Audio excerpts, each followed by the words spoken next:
Well, to know more information on this, we have a Zoom call right now. Mr. Rajapalli Harish Reddy, starter entrepreneur, fintech and software technology. Hello, Mr. Harish.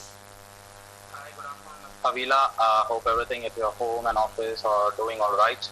Yeah, we're all good. Thank you so much for joining us on live in spite of busy schedule.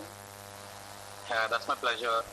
So, I believe this is the good opportunity for me to discuss about the schools reopening during this pandemic time. Right. Yeah. Well, firstly, Mr. Harish, I would like to ask you where you told me that you are into fintech, where you're working on building loan products for school fee loans. Could you please give me a detailed explanation on it? Yes. So right now, I've co-founded and leading a fintech organization where we are working on the advanced software technologies to assess the data and create loan products based on the consumer needs. For example, we are working on MSME sector to standardize their businesses and integrate our fintech tools to ease their cash flows and working capitals, and we call it as invoice discounting. And when we talk about the second loan product, we are into educational loans, where we are, enhancing the personal finance management of the parent by offering them a school fees loan so that they can prepay the loan in hassle-free EMIs with low or no cost. Okay. With a value added, where we would give an extra financial support for their further educations. Okay, you mean to say like you repay a student loan, something like that? No. For example, right now the schools, the parents are only paying the school fees in 4 terms, and what they are getting back is only education for what they are paying. Right now, if they pay us, if they opt in for our educational loan, then when they pay back the loan in the form of EMI, we would also opt in for an educational policy, wherein after the 10th standard, the parent will be provided with the financial support for their further education of their students, of their kids. Oh, that's really nice. Well, I would like to ask you, how are you doing it right now, as everyone are facing an income crunch right now in the lockdown? How are you personally doing it? Ms. Havila, everyone are going through the difficult times right now in this pandemic. There is a major dent to the Indian economy, which means that every small and large scale sectors are financially suffering. But that doesn't mean that they are halting their businesses. They are doing all the best ways to conduct businesses with the regular sanitization and facility management. As of now, most of the companies have not even opened their offices. They've called for the work from home. But when it comes to our company, we are operating on the low size employee, where on the weekly basis, we are maintaining the social distancing and hybrid process of where half the people will work from the home and half the people will work from the office in 2 schedules. Well, that's really nice. Well, also, sir, I would like to ask you, as day by day, COVID-19 cases are increasing. Well, do you think it's necessary to reopen schools right now? So when we talk about this sensitive matter, I would say there are 2 issues involved with schools and coronavirus, COVID-19, which are with the virtual education.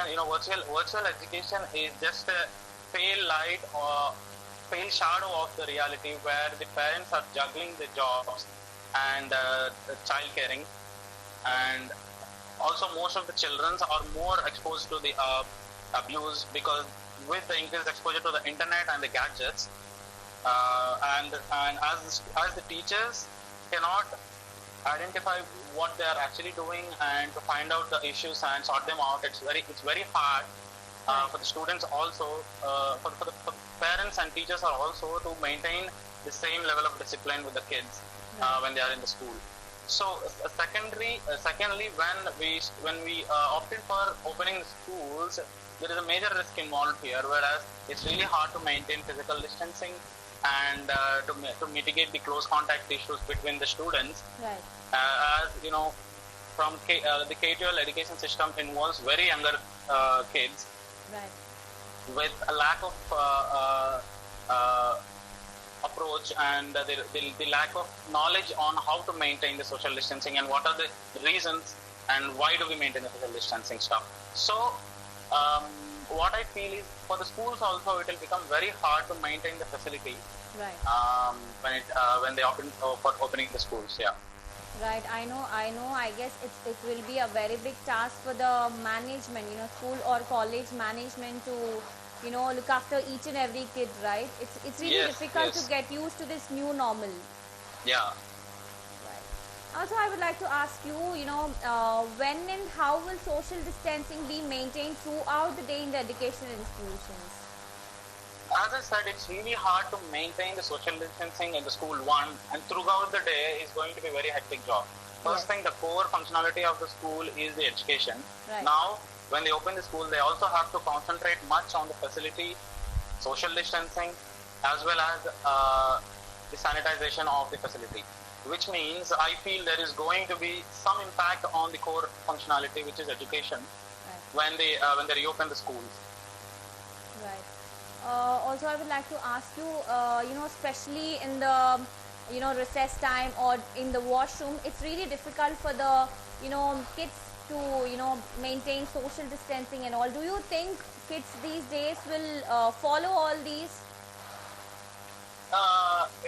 Actually, no, because kids always, in fact, today when I'm coming to the office in my elevator, I asked a kid, I think he's a 6th standard kid. I asked him, which one do you like? Do you like staying at school, staying at home, or going to school? He's like, we are enjoying these days. It's like a holiday. We don't know when we are attending the online classes. We don't know when we are going out and playing.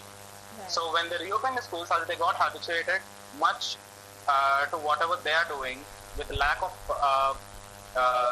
discipline from the teachers, they would definitely do the same thing when they go to the schools as well. It's really hard to keep an eye and monitor the movement of the children in the school. Right. And also there was a long gap, right? Almost, it's been like 6 to 8 months, right? Yeah. Well, also I would like to ask you, how will school or college limit the amount of shared surfaces, or, what will be the plan for regular disinfecting surfaces throughout the entire schools or, any educational institutions? First of all, the hybrid model would work here. Not 100% opening the schools with 100% students studying in the school is really hard. The school should implement hybrid model where one day half the students should be at home with the virtual class, half the students should be at the school, so that it's easy to maintain the social distancing in the school. And also, could you please repeat the question? I missed the last one to ask. Sorry? Could you please repeat the question? Well, I mean to say, how will the school or college or educational system maintain, the social distancing and all stuff, and also about the infrastructural? So there need to come the new policies to the education systems where there should be screening tests done on every student entering the school premises, and there should be mandatory things like masks and gloves. Right. And once they are inside, as I said, they should implement the hybrid model. Half the students should study from the school with social distance, the physical distancing, and half should be having the virtual class. And it should be the cycle has to be repeated on the daily basis. Right. Also, what will be the other policy changing or also being considered to reduce this, COVID-19 transmission risk? What do you have to say about it? How do you think it will be reduced? One of the major defining aspects of the global pandemic is the fundamental uncertainty associated with it. Right. So basically, when we talk about the government policies, there should be predefined foreseeing policies which should also have an eye on the problems that most of the vulnerable people are facing. For example, if we talk about the migrants, laborers, right, daily wage earners, and many of the self-employed people have very less safety net towards their businesses and their cash flow crisis. End of the day, it leads to added, lockdowns and stuff, making it more vulnerable, and end of the day, it is making them suffer with hungerness, homelessness, and less access to the health resources, which would definitely impact the lives of the people. So, when the government is planning for the new policies, there should be a proper set of policies which should be widely publicized so that everyone will know the entitlements and how to access them. Right. What do you have to say about the recess time in schools or colleges? Should recess times be modified in educational institutions? And do you think that students should participate in sports and all things? I should say yes, the recess time should be modified. There should be close monitoring towards the extra time they are spending outside and how they are spending it. Obviously, this is going to be a hectic job for the school, but yes, they should do it if they wanted to open a school, as it's part of the business now it is going to be. Second thing, yes, schools can be, the sports can be conducted with the proper safety standards like gloves, masks, and obviously social distancing is definitely not possible in the sports. At least the mandatory thing has to be implemented when they are doing it. So, Mr. Harish, I would like to ask you, so you mean to say that you are okay with reopening of the schools? I would say yes, but I'll tell you this thing where if you see the statistics of the COVID-19 in India, in September, it has taken a dramatic rise in the number of COVID cases with a whooping 100,000 cases a day. Right. But if you see the curve has took a dramatic downfall, it's actually getting down. I should feel, yes, we should open the school, but let's wait for a few more months, right, so that the curve will be settled down with the constant level of the cases. Yes, definitely, because cases are rising day by day. So I feel it's really risky for the students to, go to schools or colleges. Don't you feel so? Yes, because the transportation will be an issue here. If we talk about school buses, we should make sure that they should not become the COVID-19 hotspots. Right. And most of the parents, some of them will be willing to send the students to the school in the school buses. Some of them would be okay to drop them themselves at the school. And so, also when we talk about public transportation, that is also a major risk for the students, right? Yes, definitely it is. So that is why I feel that parents have to take the responsibility of the students' transportation, because there is a lot of risk involved with the public transportation.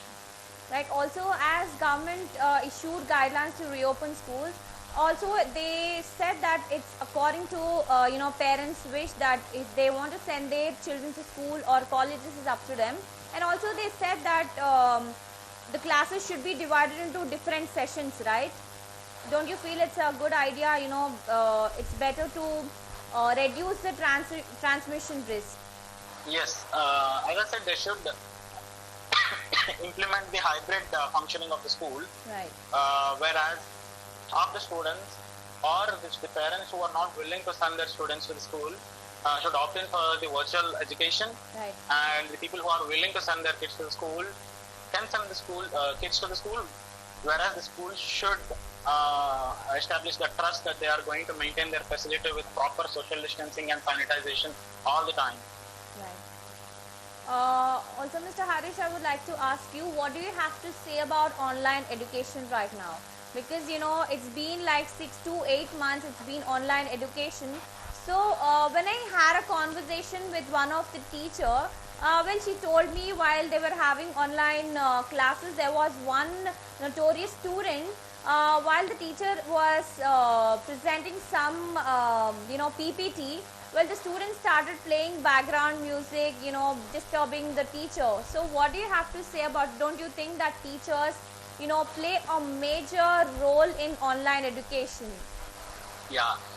So when it comes to e-learning, which we call it as online education, right, there are both advantages as well as disadvantages. When it comes to the advantages, there is very minimal risk of COVID-19 transformation. Second thing, when we talk about the disadvantages, there are too many. First thing, with the increased exposure towards the internet and gadgets, there is a lot of abuse towards the children, which is hard to control. Second thing, yes, there is very less discipline levels, and it's hard for the teacher also to have an eye on each block of the video and see what they are doing. We can't, the teachers can't make sure if the student is actually putting his 100% concentration over the education, or is he just sitting there watching what the teacher is doing. And mainly there are many other disadvantages like this. Yes, it is really hard to control the students' discipline levels, as well as to assess what they have learned, because the physical interaction has many advantages, as we all know. And also, even teacher has to get prepared with the PPTs and all, right? It will be a very big task. So yes, actually I am also an early partner with an edtech company, which is Teacher.in, where during the lockdown itself we have trained around 8,000 plus teachers. Wow, that's really nice. On the online educational tools, and we have also placed more than 100 teachers on many various edtech companies. Then you must be knowing really well about it, right? Yes. Actually, with the traditional ways of teaching, teachers doesn't have much knowledge towards the digital learning. So they have to be prepared for the next era. As you know, the next era is a digital era. Everything is going to be digital and personalized.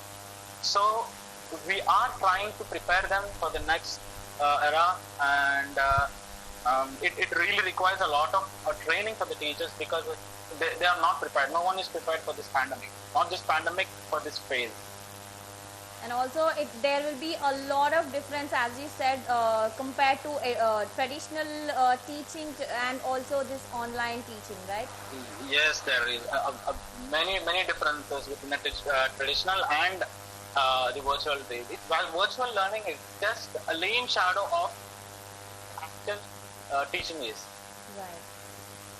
Also, as we are talking about these educational institutes, so as educational institutes are reopening, how will the educational institutes management deal with the infrastructural changes right now?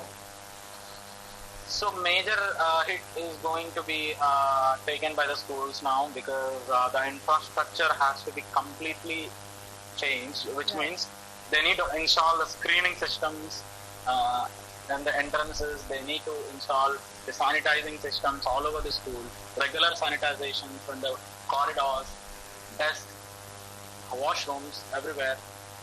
The lunch halls and etc. also has to be taken care now. Some of the schools are providing daily meals. Now they have to take extra precaution when they are preparing the food, because there is a lot of risk involved, as the meteorological transmission is more there. So, yeah. Well, also, Mr. Harish, I would like to ask you, what kind of impact can be seen on traditional classrooms, and also if the education system is completely turned online? I would say there should be risk mitigation principles followed when we completely transform the traditional education to digital education, because traditional education involves physical interaction between the student and teacher. Any doubts, any clarifications can there and then be cleared or repeated. When it comes to digital education, it's really hard to understand. If you take math is one of the most complicated subjects. Yes, I definitely agree with your point. Yeah, so math, there is going to be less the transformation of the data between the teacher and the student, as there is not going to be any physical interaction between the student and the school kid. As we already spoke about it, Harish, I would like to ask you again, because this is the major risk right now. How will transport to and fro for school and colleges when educational institutes reopen? I feel when government should help for the schools or colleges for the transporting. Don't you think so? Yes. Actually, government should come up with policies to help financially the schools, because there is going to be a lot of cost involved in maintaining the facility as well as transportation. And the also people who stay in hostels, right? Yes, hostels, facilities and transportation, because if you take the buses, we can't transport all the 100 students at a time now, right? As there is going to be a lot of risk involved. Now the transportation bandwidth has to be increased and the number of people traveling in the bus has to be reduced. Right. If to do that, there is a lot of cost. Not only that, there are many costs involved here. Definitely, the government should take an action and help schools financially to take such measures. Also, sir, well, as we are speaking about it, I would like to ask you, what do you have to say about the poor background students who are unable to afford online classes, like rural areas, they can't afford for a laptop or a smartphone. What do you have to say about it? When we talk about the rural areas and poor background students, schools, I feel the schools have completely abandoned them. They're not giving enough equipments that they require. The reason is some students may not be able to afford to buy such gadgets, right, and the lack of internet connectivity and the power issues as they are living in the rural areas. So as now the schools are only conducting digital education, there is cut down in the cost of infrastructure.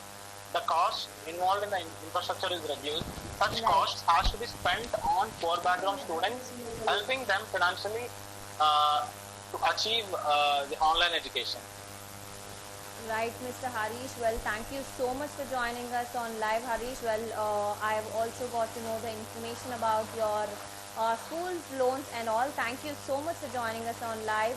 Thanks a lot, Habila, for giving me this opportunity as well. And I wish everyone, follow the safety measures all the time and play a vital role in spreading less virus across the people. Well, that was really nice talking to you, Harish. Thank you so much for joining us on live. Thanks a lot.